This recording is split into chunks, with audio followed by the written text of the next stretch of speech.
წინა სასამართლომდე რომ მასალებს ვცვლით ერთმანეთში და ვნახეთ ეს ჩანაწერი, იყო საათნახევრიანი, ანუ კადრი იწყება იმ ეპიზოდიდან, როდესაც ნივთიერებას იღებენ ქურთუკიდან. და უკვე ჩვენთვის გასაგები იყო ყველაფერი. ნარკოტიკის ჩადება, ცემა პოლიციის განყოფილებაში და მუქარა გავლენიანი ნაცნობებით. Როგორ შეიკერა საქმე 37 წლის პატიმრის, მინდია ჭაღიაშვილის წინააღმდეგ და ვინ არიან მაღალი თანამდებობის პირები, ვისი სახელებითაც ეგრეთ წოდებული დაზარალებული მსჯავრდებულის ოჯახს ატერორებს. ქურდობის მუხლით დაკავებულ კაცს ქურდობა ვერ დაუმტკიცეს, ამიტომ ოჯახის თქმით საქმეში ნარკოტიკი გაჩნდა. ახლა მინდია ჭაღიაშვილი, რომელსაც თავიდან თბილისში ერთ-ერთი სახლიდან ძვირადღირებული ტექნიკის მოპარვას ედავებოდნენ 5 წლიან პატიმრობას გლდანის ციხეში ნარკოტიკის შეძენა შენახვისთვის იხდის. მინდიას საძინებელში როცა შევიდნენ, გადმოალაგეს ყველა ტანსაცმელი აბსოლუტურად ჩანთებში, ყველაფერი ერთად დააგროვეს, საწოლზე დაყარეს ყველაფერი. და აუცი ამოფერთხეს, ამიატრიალეს, იმ მომენტში იქ არაფერი არ იყო და რაღაც გარკვეული პერიოდის შემდეგ არ ვიცი ხა ზუსტად რამდენი ხნის შემდეგ, მაგრამ გვეძახის გამომძიებელი რომ ყველა აქ შეგროვდითო და მივდივართ და იმ ქურთუკში, რომელიც მანამდე დავინახე ჩემი თვალით რომ ანუ ამოფერთხეს, იღებენ ქურთუკის, ჯინსის ქურთუკის ჯიბიდან რაღაც კონკრეტულ ნივთიერებას. ყველაფერი გასული წლის ივლისში დაიწყო, მაშინ როცა ჭაღიაშვილის წინააღმდეგ ვაკე საბურთალოს პოლიციის მე-6 განყოფილებაში პატაკი შეადგინეს.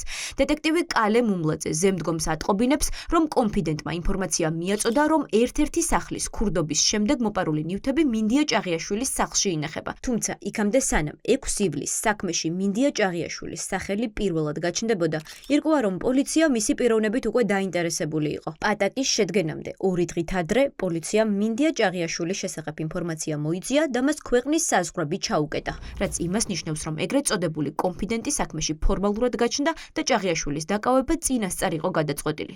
მინდია ჭაღიაშვილს აბრალებდნენ, თითქოს მან ჩაიდინა ქურდობა.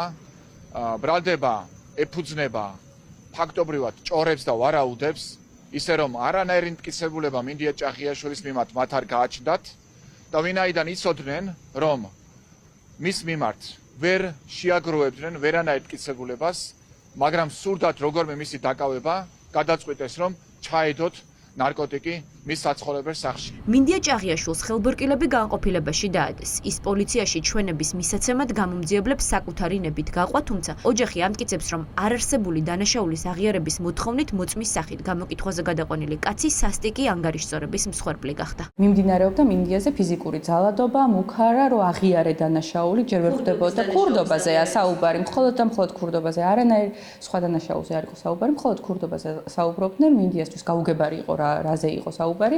ეუბნებოდნენ, რომ შენ დასაც მოგიჯენთ თუ არ აღიარებ, აი მთელი 3-4 თვის განმავლობაში ვერ იმართებოდა მხარის ეს ტკიოდა. მინდია ჭაღიაშვილის პატიმრობის პირველივე დღეებიდან ზეწოლა იწყება ბრალდებულის ოჯახზეც. ეგრეთ წოდებული დაზარალებული ტელეფონით უკავშირდება პატიმრის მეუღლეს და მთავრობაში გავლენიანი ნაცნობობით ემუქრება. არსებობს მუქარი სამსახველი აუდიო ჩანაწერიც, რომლის გასაჯაროებისგან ოჯახი ამ ეტაპზე თავს იკავებს. მეუბნება, რომ მე მინდა რომ გადასცე მინდიას, თუ ამ ბრალს არ აღიარებს, მე ციხეში მყავს არაერთი ადამიანი, საკმაოდ მნიშვნელოვანი ადამიანები მის წრეში, ვერ ვხვდებოდი ამით რას გულისხმობდა, მაგრამ ამას მეუბნებოდა სიტყვით. რამდენიმე უვადო პატიმრის შვილის ნათლია ვარ და ციხეს თავისი კანონები აქვს და არ გავახარებ არც ციხეში. სახელები და გვარები მითხრა, ვის დაურეკა მან, იმ ადამიანმა ვისთან გადარეკა. ესენი არიან მაღალჩინოსნები? კი. საკმაოდ გავლენიანი ადამიანების სახელები და გვარები დაასახელა. პროკურატურა დამემუქრა და ჩემს ჩვენებებს ცრუს და მოგონილ ზღაპრებს უწოდებს დასკვნით სიტყვაში. თქვა რომ დააკავა ერთი მოწმე და უკვე რომ მოიცლი და ჩემთვისაც მოიცლი და უფრო სწორად ჩემი დაკითხვის დღეს მოიყვანა ეგრეთ წოდებული დაზარალებული. შეგნებულად მოიყვანა სავარაუდოდ, იმიტომ რომ ჩემზე დაკითხვის დროს მოეხდინათ ფსიქოლოგიური ზეწოლა. დაზარალებულის და საგამოძიებო უწყების ზეწოლა მხოლოდ ჭაღიაშვილის ოჯახით არ დასრულებულა. ცრუჩვენების ბრალდებით ამ დრომდე წინასწარ პატიმრობაშია მინდია ჭაღიაშვილის მეგობარი, რომელმაც სასამართლოს ჭაღიაშვილის სასარგებლო ჩვენება მისცა.